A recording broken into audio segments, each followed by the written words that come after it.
ko'pchilik shu bolasini erkalab aytganini olib berib boshqa qilib yotadi. Bu bolani yomon ko'rish degani, bu yaxshi ko'rish emas. Qadrli do'stlar, shu Instagramga juda ko'pchilik yozadi-da, shu Kamolani podpischilari, uni Kamolani podpischilari yaxshi ko'radi-da. 1,5 yilda 180 mingtami, 190 mingta podpischigi bo'libdi. Xursandman Kamolani xarakteri ko'pchilikka yoqqanligi uchun. U ham to'g'risini aytadi, kerak bo'lsa o'g'il bolalardan kerak bo'lsa kuchlilik qiladi-da. Shuni ko'plar aytadi, Kamola qishloqda yashaydi, uyini qo'yadi, tashqarilar remont qilinmagan, shunaqa yordam bersangiz bo'lmaydimi qizingizga, u bu degan gapni ko'p aytadi-da.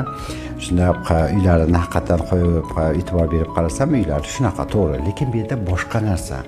Men bir narsadan xursandman, farzandlarim mana shu narsalarni mendan ko'p kutib, boshqa narsa kutmaydi. Sababi ularga men boshqa motivatsiya berganman-da. Hayotda o'sha chiroyli kiyim kiyish, qimmatbaho mashina minish yoki qimmatbaho uy qilish u asosiy narsa emas. Hayotda eng asosiysi ma'lum bir maqsadlarga erishish kerakki, u butun hammaga yordam berish kerak. Mana shu Kamolaga aytdimda, Kamola mana to'yxonani senga topshirdim mana. Shunda ozgina u bir narsalar bo'lsa qilib olgin, xohlasang 1-2 so'm beray deb kuyovga ikkalasi ham o'tirgani aytdim. Uylaringni yaxbaqlansa to'g'rilab olinglar, u bir desam, dada dedi. Uyimizga dedi, hech ham biz uyolmaymiz dedi. Ichida oshxonamiz yaxshi, yotadigan joyimiz, dush, tualet, vannalari yaxshi dedi. Normal. Tashqarida ozgina ishlar bor, uni asta-asta qilamiz. 20 sotix joyimiz bor dedi. Har xil ekin-tekinlar qilganmiz, hovlini 2 yilda chiroyli qilib oldik dedi. Past-baland joylar to'g'rilab, boshqa qilib daraxtlar ekib, juda ham chiroyli bo'lgan dedi. Quychalarimiz bor, boshqa dedi. To'g'ri, uyimizda darvozamiz yo'q tashqarida dedi. Qo'niq qo'shnilarimiz hammaniki darvoza bor, devor bor, bizlarda unaqa emas dedi. Lekin dedi, qishloqda darvoza nima kerak? Bo'lgan bilan bitta cho'pcha tiqib qo'yiladi bo'ldi dedi. Qishloqda hech kim o'g'irlik qilmaydi-ku dedi. Uni asta-asta o'zimiz asta-asta qilamiz. Birinchi o'rinda dada, mana to'yxona menga topshirdingizmi dedi. Mana shu qozon o'choq xonalarini, mo'yka xonalarini, tashqarida musiqa yig'iladigan joylarini bor.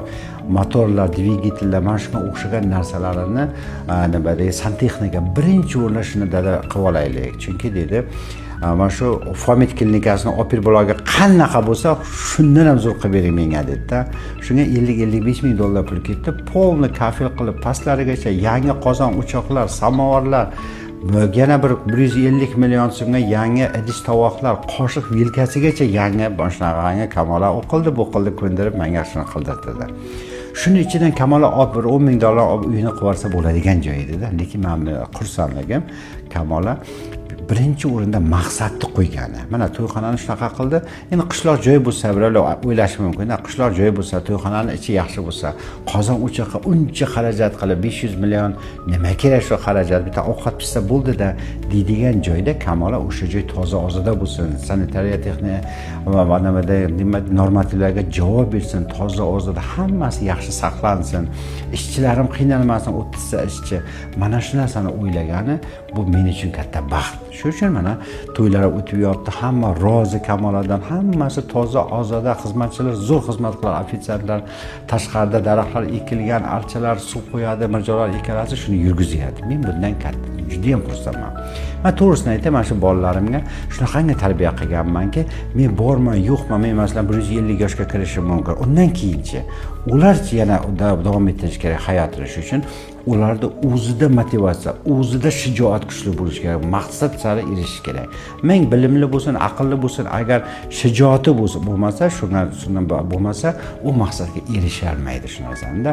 Shuning uchun mana shu Hasan Husanlarda ham maktabga borardi, kelardi, boshqa 1-2 marta militsiyaga tushib qolibdi. Kimnidir yordam bergan bo'lgan, boshqa qilgan, terpiyalari bo'lgan, Hasanda ham, Husanda ham baligiga topshirgan, militsiyaga topshirgan.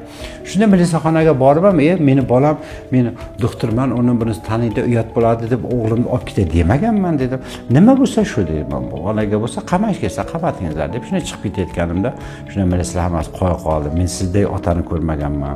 Endi o'ylab qarasam, bu ham bir katta tarbiya ekan-da deb o'sha joyda polkovnik shu gapni menga aytdi. Yo dedi, hozir sanab bilib hammasini bittan-bitta so'rasak bildiki, Hasan Husanlar prosta bu yerda yordam berib, shu ishga qo'shilib qolgan ekan, terpiyalar qo'shilib olgan ekan.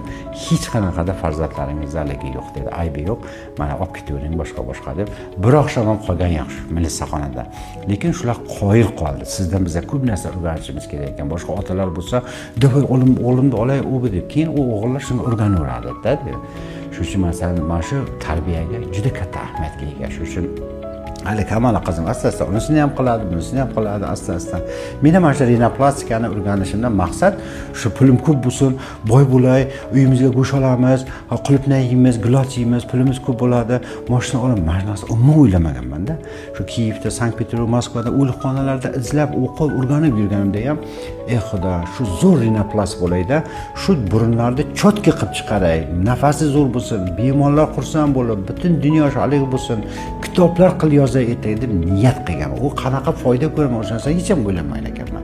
Lekin vaqti soati kelib, ishingizni yaxshi ko'rib qilaverganingizdan keyin o'zi xalq bilib asta-asta kelaverar ekan. Ana shundan 3-4% asta-asta yig'ilib qolaverar ekan. Mana Xudoga shukr uylar ham bo'lib ketdi Samarqandda, Toshkentda ham mana hammasi joy-joyda. Hasan Sonni o'qitish oson emas, Amerikaga 3-4 jo'natib turamiz. Shuning uchun men Hasan Sonlarga ham shunaqangi o'rgatganman. Bular hozir Amerikada o'tdi, ketdi, bordi, o'qib shunaqa qilib kecha bakalavrlik oldi. Mana shu yerda ham biron marta o'qishlaring qanaqa? Ey bolam bunaqa, ey bolam svetoforda oldida ehtiyot bo'lgin, mashinaga ehtiyot bo'lgin, bir ko'chada yurgin, ko'chaning chekkasida yurgin. Umuman unaqa demayman. Ularga shunaqangi motivatsiya berganmanki, ular o'zidan o'zi rivojlanish kerak. Ra'no Nigora, Ra'no qizim ham, katta qizim ham hozir Fomit yurgizib, boshqa narsa qilyapti. Ular agar katta kompaniyalar berib qo'ysa ham, katta ehtimoliyat bilan Ra'no любой kompaniyaga yurgiza oladi. Nigora qizim ham dizayn, boshqa shunaqangi uncha narsani любой odamdan kuchli biladi. Lekin o'zi bilan o'zi shunaqa. Kamala ham endi bizlarda o'qimagani, esi yo'qrog'i Kamalami, shu Kamala ham kerak bo'lsa, unchadan kerak bo'lsa, nima deydi, irodalikdan ham, mehnatkashlikdan ham, aqldan ham, to'rtta gapni eplab gapirishdan ham unchadan qolishmaydi. Ko'pchilik shu bolasini erkalab aytganini olib berib boshqa qilib yotadi. Bu bolani yomon ko'rish degani, bu yaxshi ko'rish emas. Yaxshi ko'radigan bo'lsangiz, hamma aytganini olib beraverish emas, ularga motivatsiya berish kerak. Eng birinchi o'rinda yaxshi inson bo'lsin. Ming bilimli bo'lsin, boyvachcha bo'lsin, boshqa bo'lsin, agar u yaxshi inson bo'lmasa, uni oxiri voy. Agar yaxshi inson bo'lsa, katta ehtimoliyat bilan katta muvaffaqiyatlarga erishadi. Ana shunda biz bolalarimiz